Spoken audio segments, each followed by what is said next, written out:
So moving on to the next tab, which is the demographics tab. We have a source, where the customer came from. SIC is a standard industry classification. Date the customer went inactive. Question sets ties into the customer profile. So if I close this and go over to the profile, you can set up a customer profile which has a series of prompts and answers. And these are the sets here of questions. So by putting the question sets in the customer record, that will cause the system to prompt the operator to ask these questions as a script during order entry or other points in time where the system thinks that you're talking to the customer. For example, if you're logging a sales call, if you're in the middle of a sales call that's open, if you are using the system to dial out to call the customer, it will pop up these script questions, or you can do it manually to gather this information.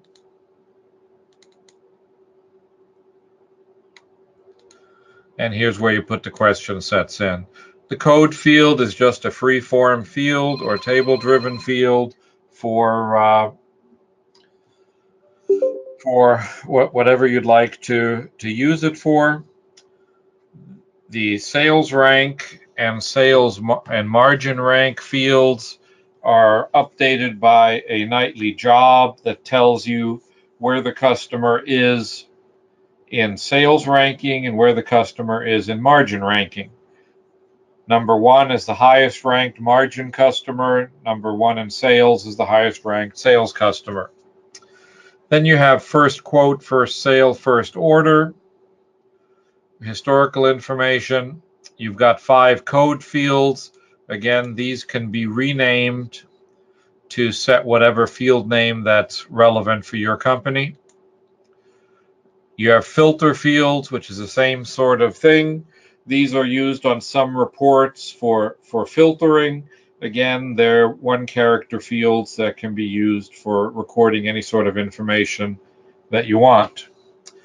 Then we have sales history, last year, year before that, lifetime sales. Then how much the customer has returned, how much the customer had defective, how much stock balancing the customer did, and what other RAs. Stock balancing is a process where if your customers carry a large amount of stock, you may have a policy agreement with them that they can rotate their stock through, send back some stuff, order other stuff to balance their stock, and this just keeps track of how much the customer does of that. The user fields, again, these are all site-specific fields, 1-character, 8-character, 15-character, and then numeric, that you can use to store any sort of information you want. They've become a little bit obsolete because of the use of attributes, but the advantage of these are it's easier to do a query using a field that is in a customer record or in a record than a joined table. ShipTos is where it gets a little more interesting. The ShipTo table is a child table of the customer table. That means that one customer record can have multiple ShipTo records. Every ShipTo record must point to a customer record. The link between the ShipTo record and a customer record is by account number. We can go into a ShipTo record and see what we have.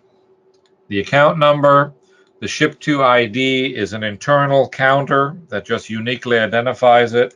Type is a free form, status is a free form, store number is a numeric field that lets you identify the ShipTo address as a particular store number. For example, Nordstrom's has hundreds of stores, and they identify them by store number. The sales rep associated with this ShipTo. This is used in situations where you have a customer that has locations in multiple geographic areas, and the headquarters may be in New York, but they have stores in Chicago and in California, and the sales to these stores are associated with a different sales rep than the parent company. Source is a free-form field. Then moving down to the address, this is the ShipTo address, the ShipTo company name, address, state, country, city, zip, whether or not it's a residential address, a contact name, and just like on the customer record, we can map it, we can validate it, or we can override it. 2 phone numbers, a fax number, a delivery contact, and a phone and title for the delivery contact. The delivery contact pulls the contact information from the customer's contact and then stores it in here. Then we have doc codes. Doc codes is a field that's used for people that have other than parcel shipments, and that indicates what type of loading dock they have, whether you have to deliver to them with a high truck, a low truck, a self-unloader, crane unloader, whatever different type of equipment is required for this ShipTo address. The weather information, and then continuing down the side, we've got 5 code fields. These are just additional fields that can be table-driven to contain information that is relevant to this ShipTo address.